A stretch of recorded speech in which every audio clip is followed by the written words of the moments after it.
Welcome to Video Ghoulash. My name is Chance Kelly. Today we are talking about the Brass Coffin. We're talking about the Savage Sinister Halloween line. Let's dive in. I'm going to kick off with Trick or Treat. How rad is that artwork? Might be my favorite artwork from the line, which all are awesome artwork. Okay, so the Trick or Treat notes: spiced mahogany woods, pumpkin vines, scarlet leaves. The scarlet leaves is just gorgeous. It's autumn happiness, man. I love that leaves note that's in here. The mahogany is really nice, smooth, deep wood note, very authentic, very raw, natural.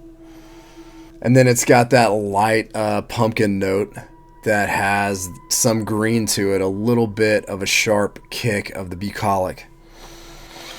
But yeah, that spiced mahogany woods lays in some fall happiness, some very fall-centric wood happiness in there. This is a really neat fragrance because it has such a perfect like outdoor autumn vibe that brings you outside, raw, natural, like you're outdoors. It's got this gorgeous fall scent, but then you've got this sort of a pumpkin pie-like essence floating around in the fragrance. The Trick or Treat.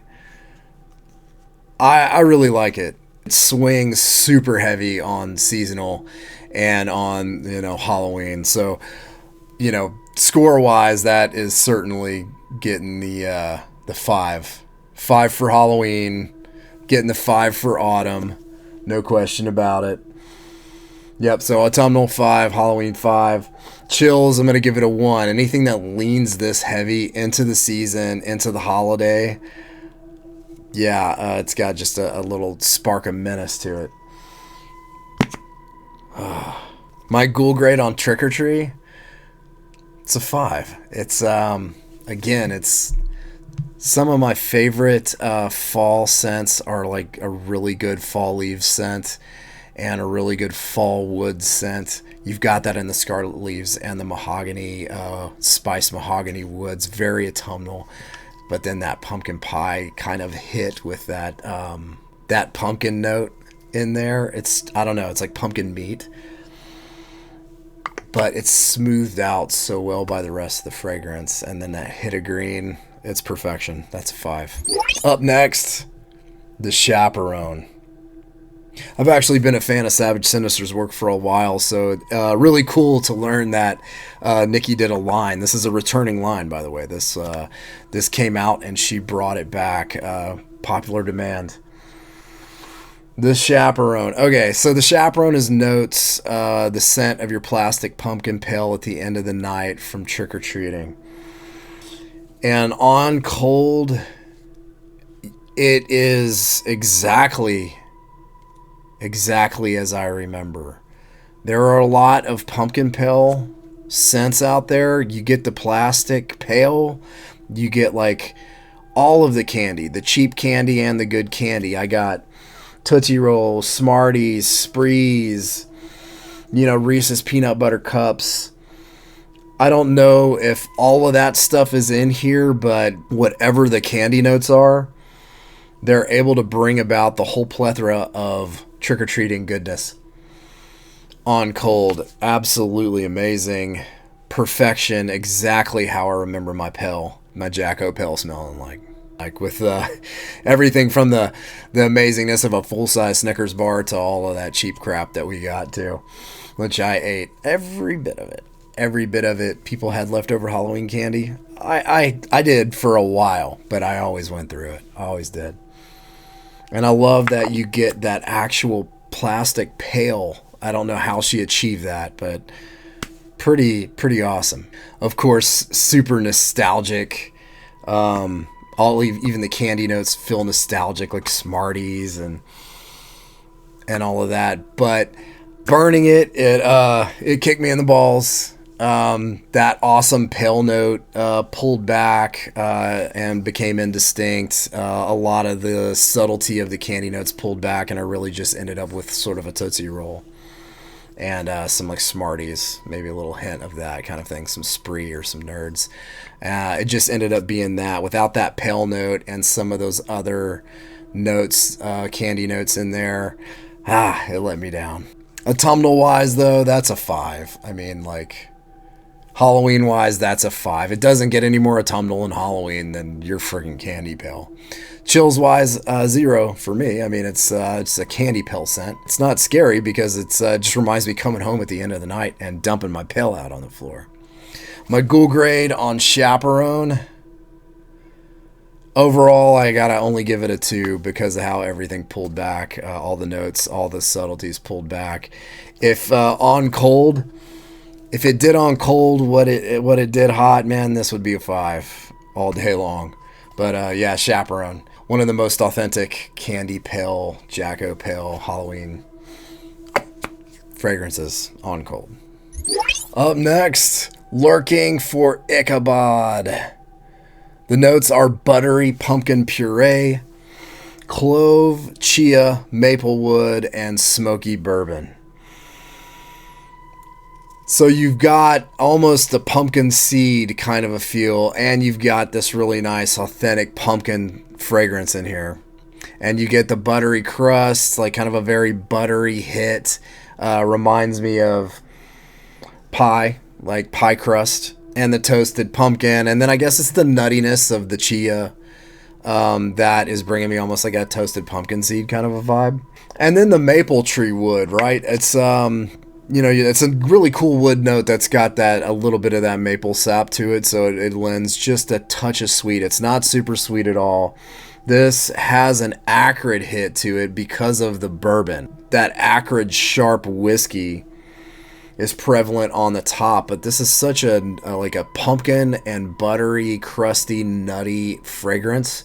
That's the main star, but the bourbon is doing something kind of cool. It's lending itself in an interesting way here with that sharp, acidic kind of a hit that bourbon has at the top. Again, like liquor notes in candles have an acrid smash. It's very faint here. As somebody who doesn't necessarily like liquor fragrances, it's real light, and it's a helper note here. It's doing something pretty interesting within the concept of this fragrance. So it touches that naturally spicy acidic zest combo of everything in there. It delivers that smoky kind of resonance that bourbon has, right? So because of the clove too in here and that smokiness, that's enhancing that bourbon smokiness. The chia is the really interesting kind of outlier note that is lending some kind of a pop of almost nuttiness. I mean, seeds almost have a nut-like quality as aromas. So this is like a fantastical,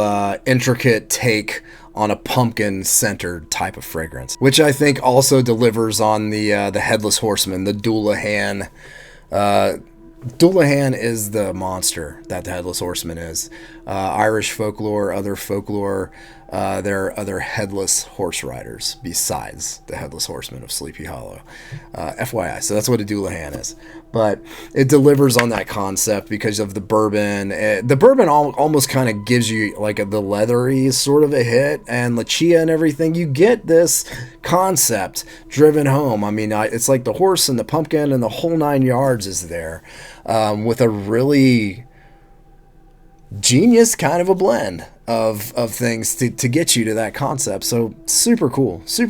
Autumnal, well, of course, Headless Horseman vibes. That's a 5. Look at that artwork, so rad.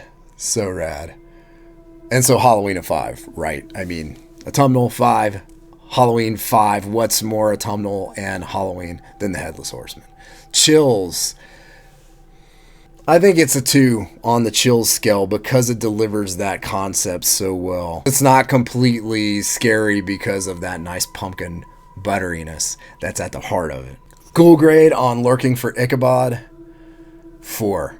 That is a solid Halloween candle. I think it's awesome. It's one, too, that I'm kind of looking forward to spending more time with. It's such an interesting, complex mix of things that I'm curious how I will continue to evolve with my relationship with it. And finally, we've got Autumn Harbinger. Gorgeous artwork there. Autumn Harbinger's notes are rustic autumn blend of cypress, raisin, fig, clove, cedarwood, pumpkin, vanilla, cinnamon, and magic. Autumn magic. That's not really a note. I'm just saying it's in here.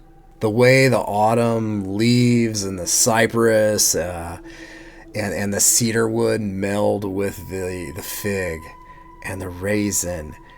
It's an absolutely amazing blend. It's got that sweet depth, and it's got the outdoor quality. The raisin and the fig, even though gourmand notes, lend to a kind of a magic because it's working with this vanilla, with the pumpkin, with the clove. But yet it feels very outdoors. It feels cold. It's resinous. It's got a smoky clove hit. That cinnamon vanilla, like kind of working its way through the thing like a sweet, vibrant dusk. Yeah. The mood for me is crisp autumn evenings, curled up in a blanket with my girl, watching the sunset. The sun has already set. The sherbet orange sky leading into purple and midnight blue.